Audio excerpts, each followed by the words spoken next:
Press. In August 2018, he holds a PhD in English from the University of Nebraska Lincoln and has taught for 12 years in the Writers' Workshop at the University of Nebraska Omaha.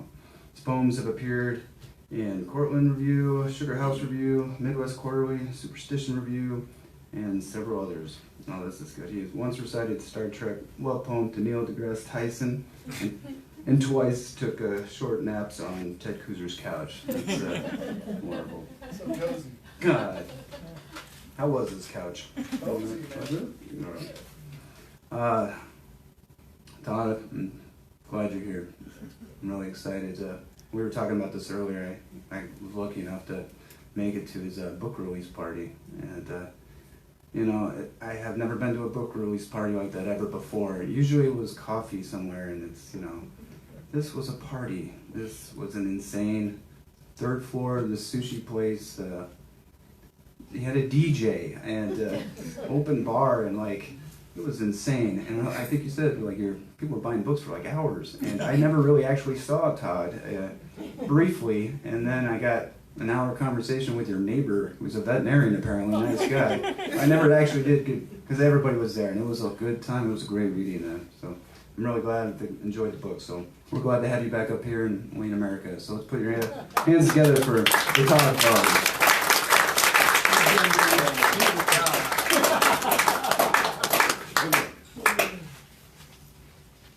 Thanks, Chad. You're the best, man. Truly. I didn't see you on the dance floor, though. He's got too much dignity for the dance floor. So this is an old notebook I found, and I was taking notes from a reading Chad did 3 years ago. And this is a direct quote, Chad Christensen. "It's Christmas, and she is spending my inheritance on crap.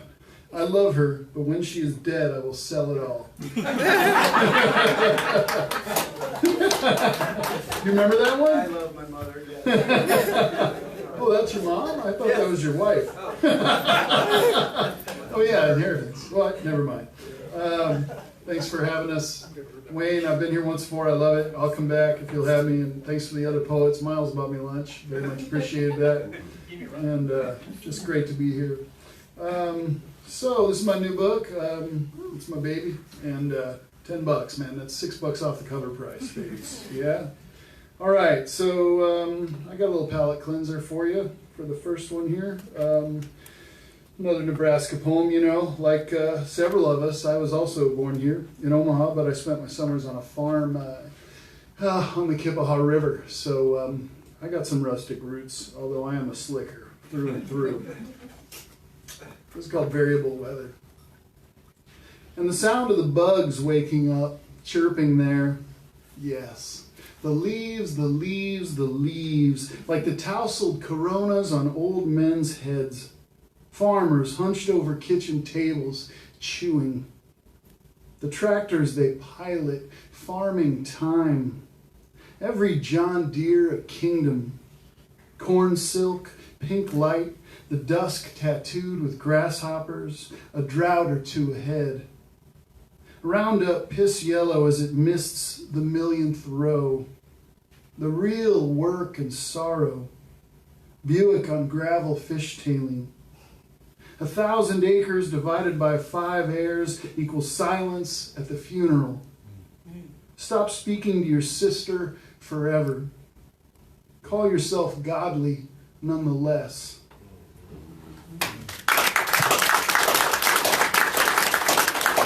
I really let him have it, you know? I let him have it. Mostly I let myself have it, though. That's this one. This begins with an epigraph from Ariana Reines, poet I really like. These poisoned sensations have to be accepted if they're to be overcome. This is up through the concrete.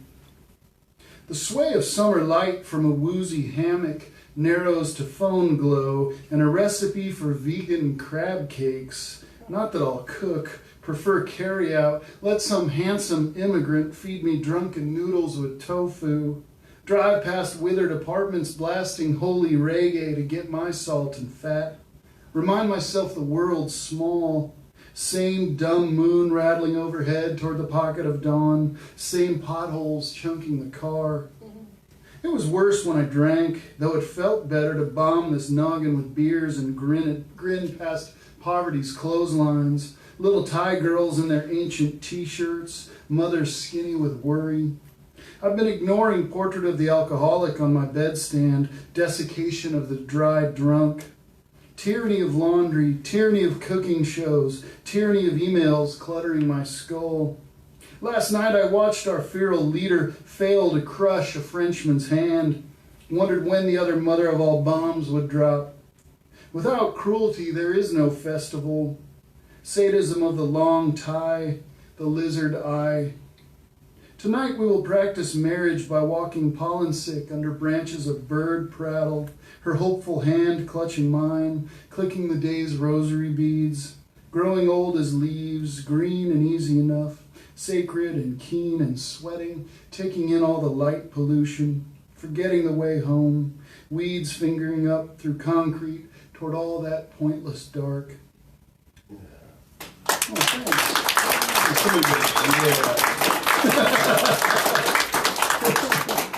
I got probably a million and one obligatory AA poems, so it's great, dude. I highly encourage you to become a drunk and then you get sober, man, because you got it all, okay? No, don't do that. Get drunk and stay drunk. It's called A Friend of Bill's Takes Moral Inventory. At the House of No Hangovers, the bartender pours only coffee, serenades me with the Isley Brothers every Sunday morning, air bass held high and funky, cooling me out for the sake of love. So many stories and thought lines in these rooms, the plate of Christmas morning cocaine conjured again and again for the sake of honesty, or that art benefit where two patronesses got in a bidding war over a macaroni and cheese box swastika.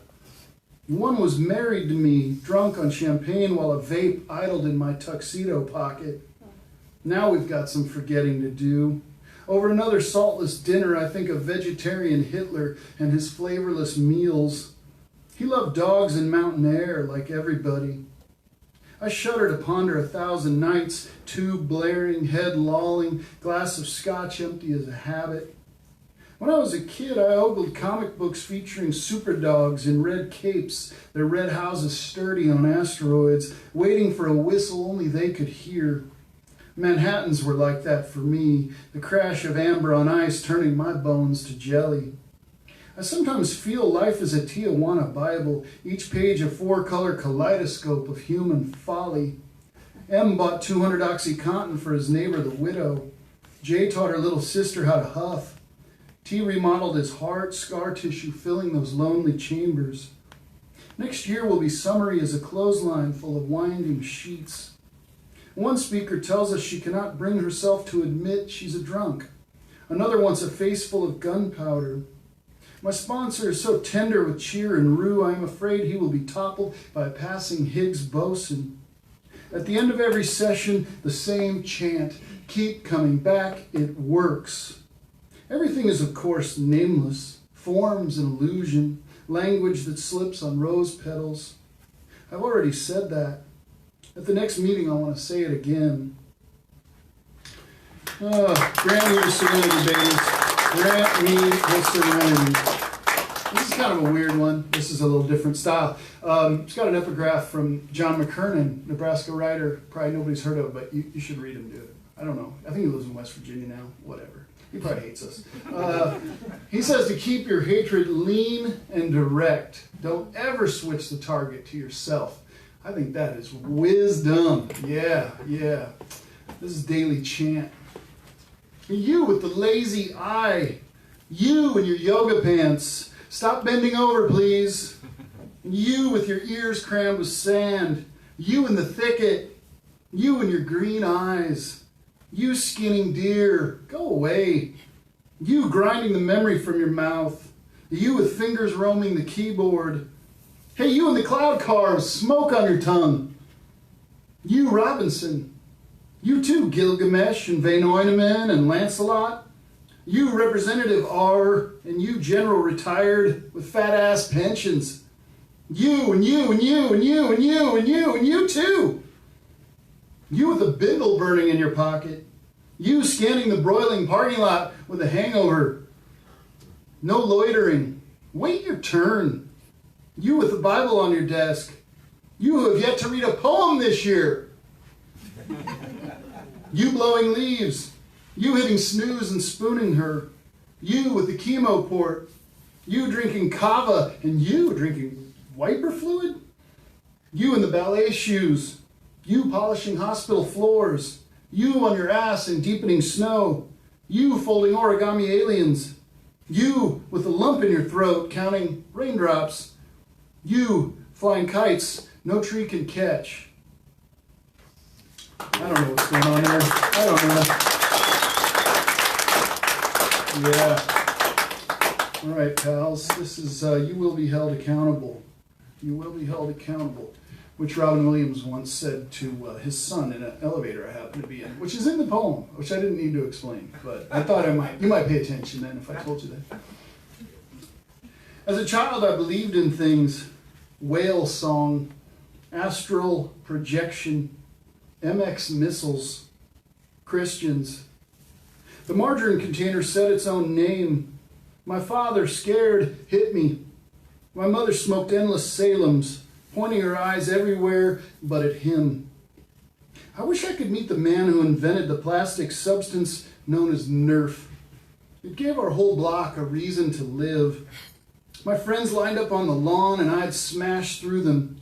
Then I'd line up and they'd smash through me. Somebody always got hurt, but history taught us to expect it. We also played Kill the Man, which entailed killing the man with the Nerf. Some kids called it Smear the Queer. Carbon-based bipedal life forms with names like Doug, Greg, and Bob. We had Corvettes on our t-shirts, loved candy and war, though both hardened our arteries. We all evolved into chunky adults, posing in sandy places, celebrating our offspring and their middling successes. As for me, I have no children. I am a happily married former junkie who eschews meat. Something else to brag about? My wife and I once found ourselves blushing in a Vancouver elevator with a boy, his mom, and Robin Williams. I wanted to thank him for Mork, who made it possible for me in 4th grade to be weird and to draw a poster in which Mork mourned by a polluted stream, his hands balloon-like, crying. I ached to speak, but elevators are awkward. It was quiet for a few floors as his son, hair dyed several colors, wobbled like a little drunk. Robin loomed behind him and said in a robotic voice, "You will be held accountable." We exited giggling, the doors closed, and they rose toward their dark future.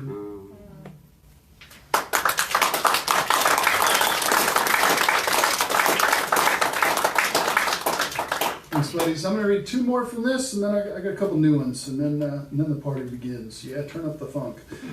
This is a cathedral in Nebraska. I'm with you, buddy. We can't. This is the best. This is where it's at.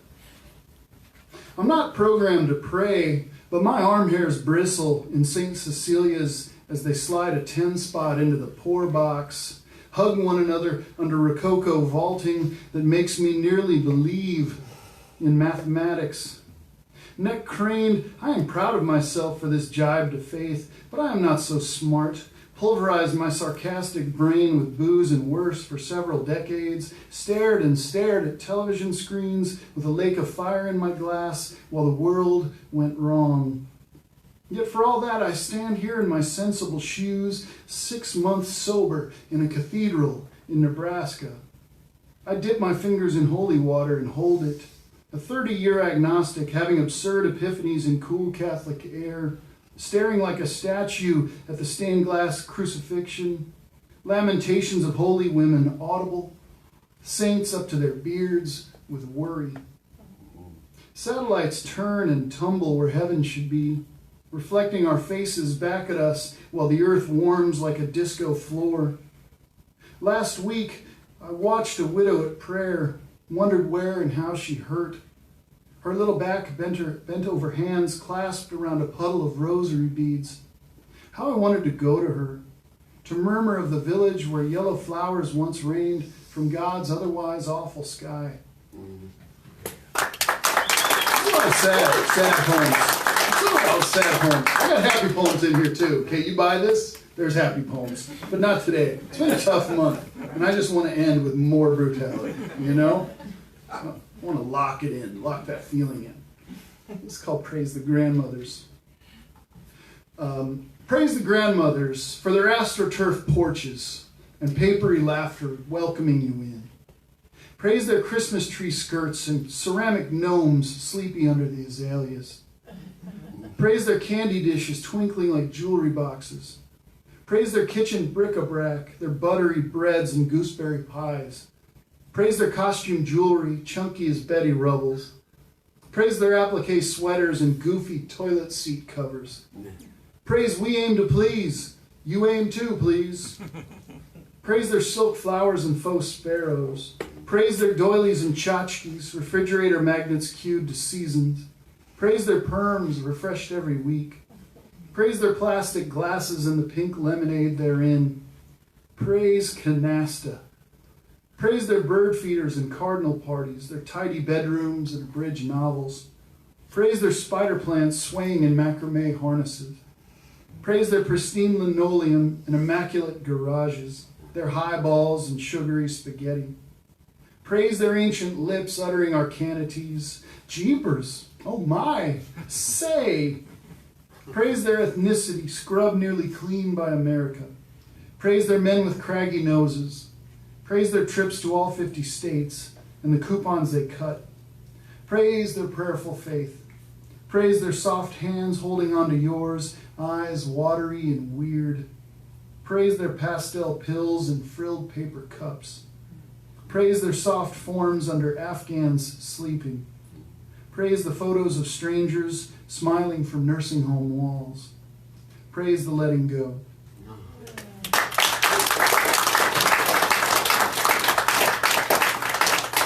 Thank you, friends. Thank you. All right. Let's look at some new ones, see how these have been going. You tell me. You tell me. This is the doldrums of yada yada. Okay? The doldrums, dude. It's been a tough semester. November is the crappiest month. Ishmael tailing hearses, itching to knock hats off startled blocks. What's Steve call it? The frantics. Thermostat tug of war depressingly familiar.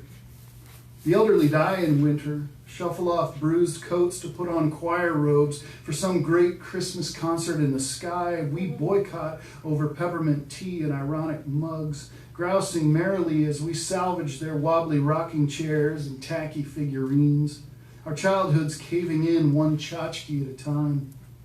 Malaise spreads like a trend through my classrooms. I'm kicking shoes higher than I ever have before, a whiteboard with what's working, what's not, what's next, in spidery blue marker.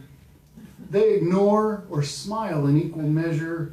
The semester sea voyage long past the Cape of Good Hope and closing in on the doldrums of yada yada.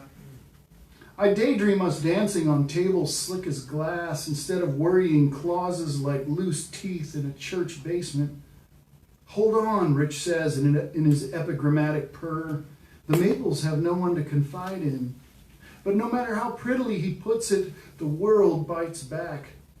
Rich, help me climb to your precipice. 74, 5, with stoicism powering these philosophers' limbs toward Buddha instead of the dry drunk mewling I text to my sponsor who says again and again, we are not saints, but practices recovery like a surgeon practices his golf swing. Help me listen through doctor's appointments the way a good priest ladles potato salad and funeral ham onto styrofoam that will outlast Jesus. I can't follow the electric toothbrush regimen right, and my poems stutter to speak wounds into tea roses and Wyoming coal, and I haven't seen my neighbor the beautiful divorcee in 6 months, which I guess means she hasn't seen me, the pudgy neurotic. So who's the real hermit here? We poor anchorites, aging in curated interiors, forgetting the lovers who jittered us through seasons raining wampum. Which is to say, darling, I am sorry when you sing through my room in green panties and knee socks that I pout over newspapers instead of lilting weightless to your warble.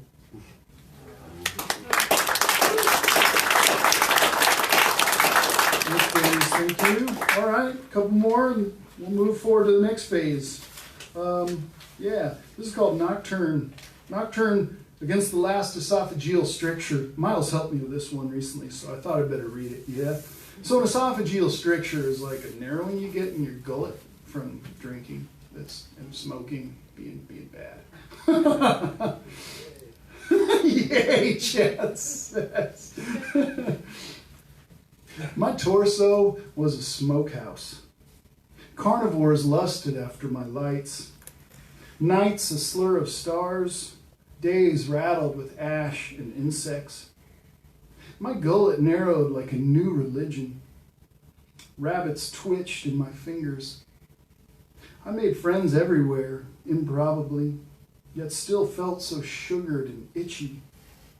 My torso was a smokehouse, tongue stunned with sand and personality got me out the door. I killed them behind bowling alleys, in gravel parking lots where the reassurance of rubber on rock could not follow me home. Red burns.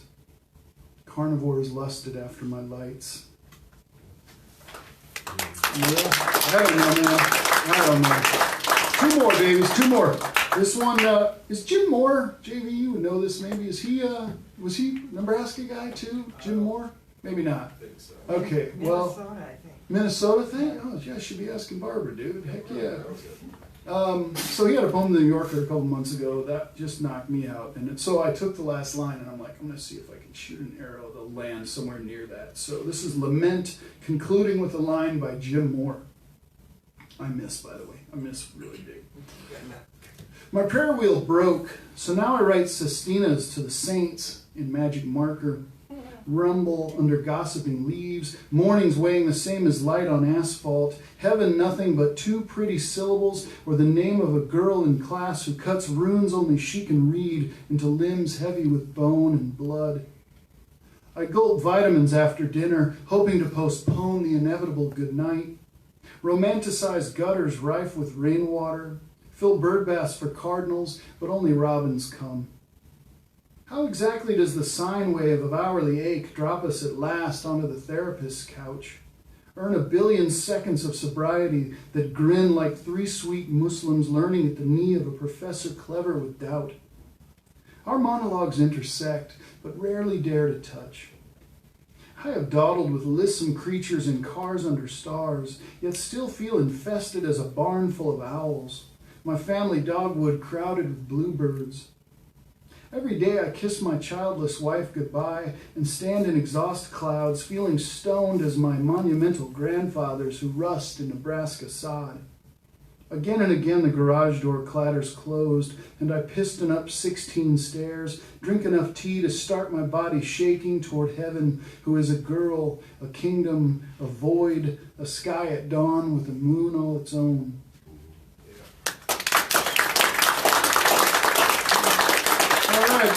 One more. One mas. Ode to a Boneyard Dog. And this is not JV.